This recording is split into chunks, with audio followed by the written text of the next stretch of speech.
this is Stephen Platinum, your friend in wrestling, with Platinum versus Impact's Sacrifice pay-per-view. Yes, the one from tonight, March 13th, 2021. You might be shocked that I'm covering this, but the Impact show to me has improved a great deal as of late, and I wanted to cover this. And it was main evented by Moose, who was declaring himself the TNA champion, but then they basically ratified and validated his title so he could go in a title unification against Rich Swann, the Impact champion. That match was very good, and the implication is the winner goes against Kenny Omega for Impact, or the unified title, versus Omega's AEW title, April 24th, which I guess is their next pay-per-view. Man, this pay-per-view had fucking problems.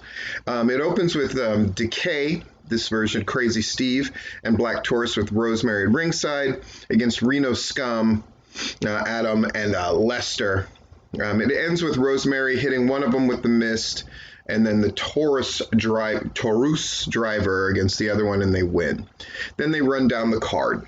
Good things. Matt Striker and D'Lo Brown are quickly becoming my overall favorite commentary team, especially D'Lo Brown. Great shit all night long. Really good, knows how to keep it serious. They can have fun, but they really put the weight on what's important on the card, etc., etc., etc. Just really good stuff.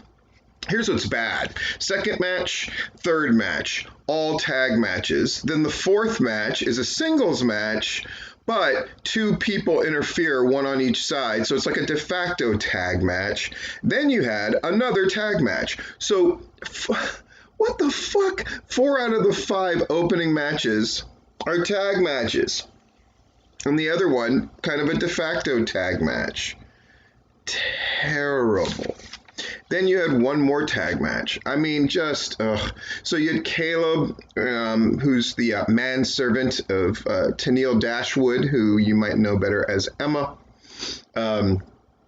Caleb, the spot where Caleb helped Tennille roll through a roll-up to reverse the roll-up, I thought was a nice little spot. Havoc and Nevaeh is what it is.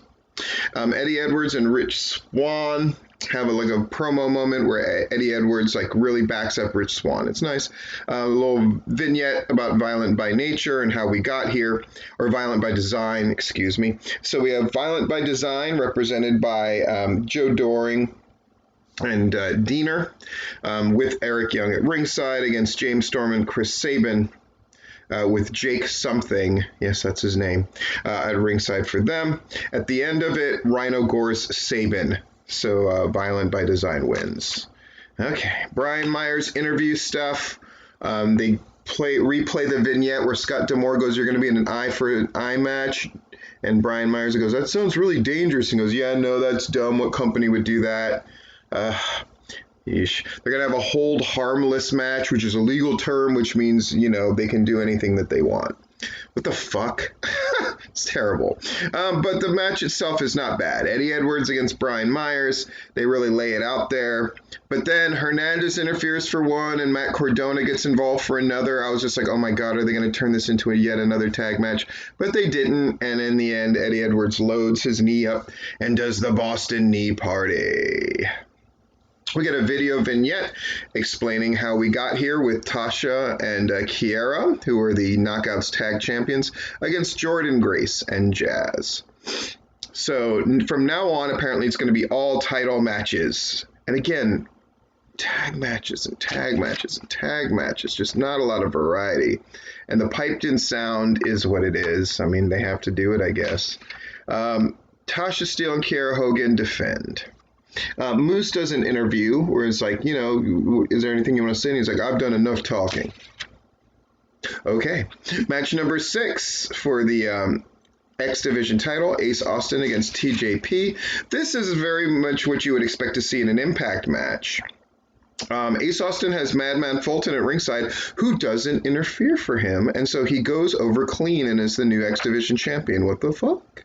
Okay.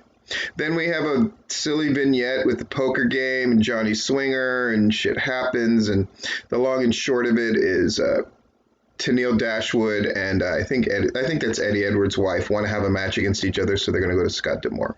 Okay, whatever. We have a video thing about ODB and Deonna Purrazzo, how we got here to the Knockouts title match. ODB against Deonna Purrazzo. Deonna Purrazzo goes over with my new favorite name for a move, the Venus de Milo, a submission. And she wins clean. Ha! So then they have the vignette where they go to Scott D'Amore and like, we want a match against each other. Okay, great. Well, we're going to have a 6 versus 6 knockout match. And you'll be in that. Huh? Then we have a Finn Juice versus Good Brothers vignette. This was a match that was booked, and the Good Brothers lost the tag titles, which felt very inexplicable. Granted, Finn Juice is a bit of a deal in New Japan. It still felt like a match that's like, what the fuck? So Finn Juice wins the tag titles, Juice Robinson and David Finlay. They do a bunch of tributes to other tag teams, so they did the Power and Glory move, and then later they hit the Doomsday Device. Okay. Moose speaks more. And then we have the match. And there are a couple of really great moments. They were obviously going for, let's have some moments that we can put up and get people excited about the match that we're doing in retrospect. So the springboard cutter and catching Moose diving off of the top rope in the cutter was impressive. Moose just kicks out on one. But eventually Rich Swann rolls through and gets the pin. My favorite part is when this match was starting up, D'Lo's hushed tones to put over the seriousness and the weight of this match and what an underdog Rich Swann was. Great job, D'Lo. I tell him this often. I'm going to tell him again. Great job. And that is your Impact pay-per-view. Since I know not a lot of people watch them, now you got the skinny from your boy Steve.